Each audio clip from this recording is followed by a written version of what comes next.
Circle of Inevitability, capítulo 9. Revista. À medida que a noite caía, Lumian terminou de negociar com os vizinhos que vieram pedir o forno emprestado. Ele subiu até o segundo andar, entrando na sala que servia de escritório de Aurore. Em Cordu, muitas pessoas estavam desamparadas e não podiam comprar seus próprios fornos ou fogões grandes. Quando precisavam torrar pão ou defumar carne, tinham que pegar emprestado de outras pessoas e usar na hora. Aurore sempre foi tolerante e complacente quando se tratava disso.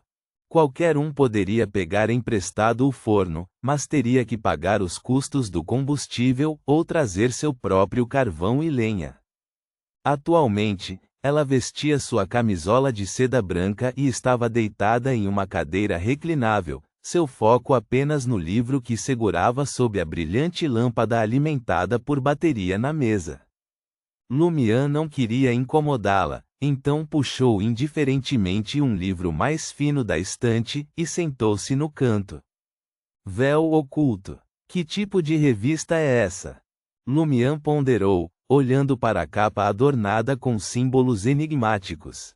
Ele folheou rapidamente as páginas e, quanto mais lia, mais ficava surpreso. Esta revista investigou a própria existência da alma humana. Discutia como todos os seres tinham um espírito e, através de métodos secretos de comunicação entre diferentes espíritos, era possível obter vários tipos de ajuda. Mesmo que alguém não fosse devoto, mesmo que só frequentasse a Catedral do Eterno Sol Ardente para rezar e participar da missa ocasionalmente, duas palavras não podiam deixar de passar pela mente de Lumian: sacrilégio. Tabu. Como uma bruxa que sem dúvida seria queimada na fogueira pela Inquisição se sua verdadeira identidade fosse exposta, era costume Aurore ter tais livros em sua residência. Porém, Lumian percebeu que esta revista havia recebido permissão do governo para publicação. Tal coisa pode ser publicada abertamente? Não disseram que a censura às publicações sempre foi muito rigorosa? Ou é uma licença falsa? Lumian olhou para Aurore e perguntou: esta é uma revista proibida? Aurore tirou os olhos do livro e olhou para o irmão. Ela respondeu em um tom indiferente: no passado, era ficção de teoria da conspiração. Mais tarde, por algum motivo, não foi censurada e foi publicada oficialmente. A Igreja do Sol Ardente Eterno, na verdade, não se importou e concordou tacitamente. Ficção? Lumian ficou surpreso com a escolha de palavras da irmã. Claro, é ficção. Você não está levando isso a sério, está? Aurore riu. Se o que está escrito é verdade, você acha que ainda pode ser publicado? Se você seguir o método escrito nela, além de se tornar mentalmente fraco e neurótico, não haverá nenhum ganho adicional real, mas sem a linguagem ritual correspondente, será um desperdício de esforço, não importa o quanto você tente. Esta era a avaliação profissional de uma bruxa. Tudo bem. Lumian não conseguiu esconder sua decepção, só acho estranho que isso possa ser publicado. Aurore respirou fundo, suas bochechas inchadas acentuando sua reflexão. Eu também não sei o porquê. Talvez seja porque o mundo tem visto um influxo de eventos sobrenaturais ultimamente, e está se tornando cada vez mais difícil ocultá-los. O público está se tornando mais consciente de sua existência, e o governo está lentamente afrouxando seu controle sobre esses tópicos. É por isso que livros como esses estão sendo publicados. Entraer, Física, Lotus e Arcana são as revistas mais populares. Tenho todas elas na minha estante. Se você quiser criar histórias mais realistas para o bar, você deveria dar uma lida nelas. Ui, Lumian respondeu ansiosamente, com o interesse despertado. Simultaneamente, ele soltou um suspiro melancólico do fundo de seu coração. O acervo de livros de Aurore era verdadeiramente impressionante e diversificado. Graças a esses tomos e às elucidações ocasionais de Aurore, Lumian, um rapaz que abandonou os estudos, conseguiu adquirir uma compreensão razoável do mundo, do continente e da nação que chamava de lar. O mundo era dividido em dois grandes continentes, um ao norte e outro ao sul, separados pelo traiçoeiro Mar Berserk, onde furacões violentos atingiam qualquer um que ousasse navegar em suas águas. Mas as terras verdadeiramente misteriosas ficavam a leste e a oeste, nos lendários continentes oriental e ocidental. Ninguém jamais havia posto os pés ali, e alguns se perguntavam se eles sequer existiam. Lumian e Aurore viviam na República Intis, uma terra situada no coração do continente norte. Era uma nação limitada pelo Mar da Névoa a oeste, pelo Império Fezak ao norte, e pela Cordilheira Ornacis e pelo Reino Loen a leste. Ao sul ficavam o Reino Feinapoter, Lemburg e Mazin. Os pequenos países situados entre o Reino Feinapoter e o Reino Loen, como Segar, juntamente com Lemburg e Mazin, eram conhecidos coletivamente como os países da região Centro-Sul. Eles compartilhavam uma fé comum no Deus do conhecimento e da sabedoria.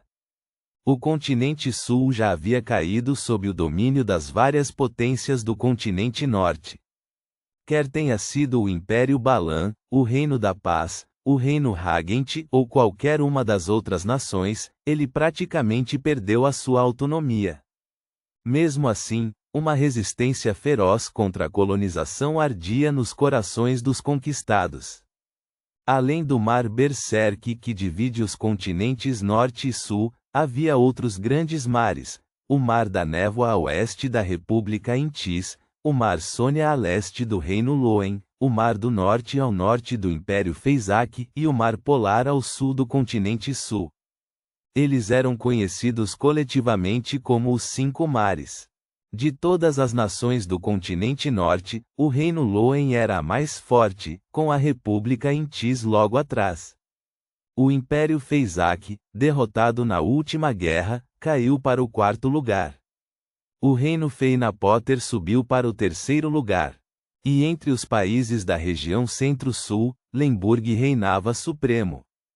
Comparado ao povo simples de Cordu que só conhecia a República Intis, o Reino Feinapoter e Lemburg, Lumian era praticamente um cartógrafo.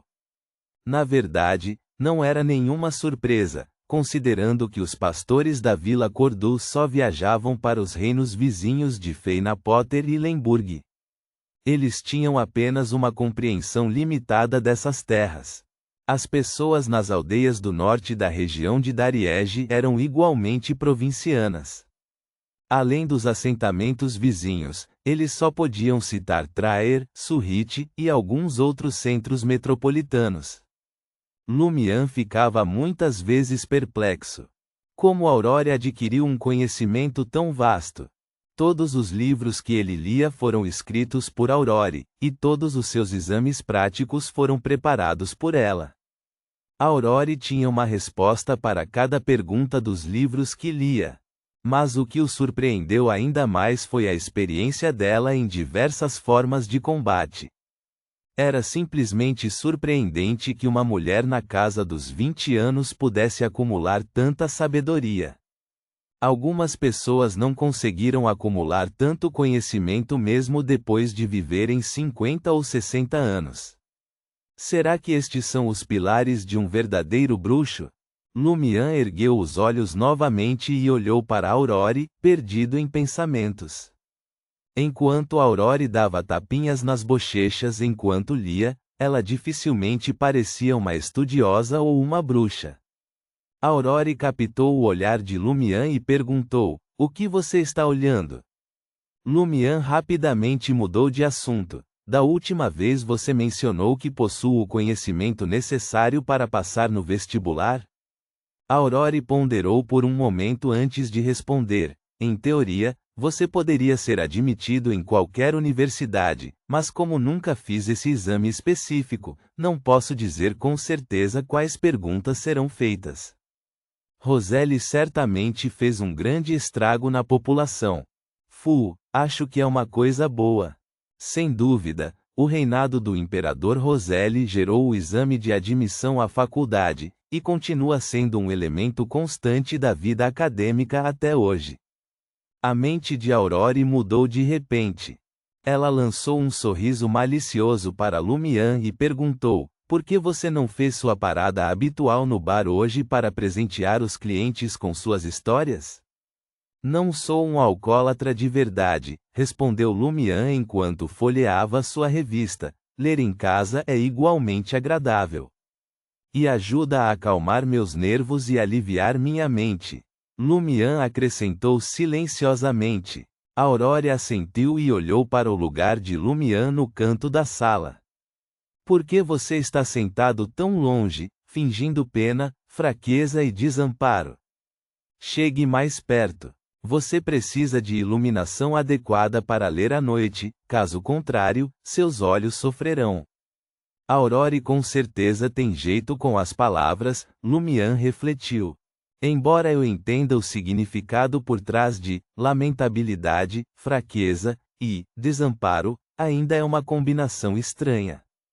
Supostamente acostumado com suas gírias, Lumian pegou uma cadeira e aproximou-se da mesa onde Aurore estava sentada. Os dois passaram a noite lendo em silêncio, conversando ocasionalmente, enquanto o som de suas respirações se misturava ao farfalhar das páginas e a brisa suave que soprava de fora da janela. Pacífico e relaxante. Reticências. Ao desejar boa noite a Aurore, Lumian voltou para seus aposentos. Ele tirou o casaco e colocou-o nas costas da cadeira. Ele não podia arriscar levar a carta-varinha para a cama, isso só levantaria suspeitas, e sua irmã jurou ficar de olho nele o tempo todo. Quando estava prestes a se aproximar da cama, Lumian congelou, seu coração disparou. Seus olhos penetrantes percorreram a sala e ele ajustou a cadeira que normalmente ficava posicionada em um ângulo diagonal para ficar de frente para a janela. Então, deitou-se na cama e apagou o lampião de querosene que estava no armário ao lado dele. Enquanto mergulhava nas profundezas do sono, Lumian de repente acordou assustado. O quarto estava envolto em uma névoa densa e cinzenta. Lumian, que já estava mentalmente preparado, observou calmamente o ambiente e percebeu. A cadeira que ele arrumou meticulosamente antes de dormir ainda estava posicionada em um ângulo em seu sonho, assim como estivera na realidade no passado. Isto sugeria que o mundo dos sonhos em que havia entrado não era um reflexo exato da realidade. Talvez tenha sido uma manifestação de seus desejos subconscientes mais profundos. Embora Lumian não conseguisse decifrar o seu significado, ele sabia que era algo para ser lembrado. Ele foi até a janela, colocou as mãos no parapeito e olhou para fora. A montanha feita de pedras vermelho acastanhadas e solo marrom avermelhado, e os edifícios desabados que a cercavam, ainda estavam presentes. O estranho silêncio do lugar era ensurdecedor. O tempo passou rapidamente. Depois de muita reflexão, Lumian tomou uma decisão firme. Ele embarcaria em uma exploração preliminar da área esta noite. Sua vida passada nas ruas o transformou em um homem de ação. Ele não desceu correndo, no entanto. Em vez disso, abriu o armário e começou a empilhar roupas. Ele não precisava delas para se aquecer, mas queria aumentar sua capacidade de defesa dessa forma. Ele pegou uma camisa de algodão, calças de algodão e uma jaqueta de couro, esticando o corpo para sentir o ajuste. Qualquer roupa a mais só atrapalharia sua agilidade, e isso era crucial em uma situação como essa. Ao se ajustar ao seu estado atual, Lumian teve um pensamento repentino. Esse é meu sonho. Não posso conseguir o que quero? Com essa intenção, murmurou para si mesmo. Quero um peitoral e um revólver, quero um peitoral e um revólver. A sala ainda estava envolta em uma névoa fina e cinzenta. Isto não serve. Esse sonho é especial. Sua decepção era palpável, mas rapidamente recuperou a compostura e caminhou até a porta do quarto. Saindo para o corredor, ele se viu em completa escuridão. Estava escuro e sombrio. Lumian abriu a porta do quarto de Aurore e depois do escritório. A organização era um pouco diferente da realidade, mas ele reconheceu imediatamente. A maior diferença, claro, era que Aurore não estava em lugar nenhum. A cena inteira ficou congelada em tons de cinza. O primeiro andar não era diferente. Lumian examinou os arredores, procurando uma arma para se defender. Ele conhecia sua casa melhor do que ninguém e rapidamente encontrou duas opções viáveis. O primeiro era um tridente de aço com 2 metros de comprimento. Aurore disse que era eficaz e excelente, desde que o alvo não tivesse uma arma de longo alcance. O segundo era um machado de mão afiado e preto como o ferro. Ah, por que não os dois? Lumian não pôde deixar de pensar na frase tão repetida de Aurore, mas rapidamente descartou a ideia. Hoje era reconhecimento. Ele precisava ser astuto, escondido nas sombras. Carregar uma arma pesada apenas atrapalharia seus movimentos e o denunciaria. Respirando fundo, Lumian se abaixou para pegar o machado. Ele se levantou e caminhou em direção à porta, quase invisível na neblina. Com mão hábil, abriu a porta, sem fazer barulho. Ponto.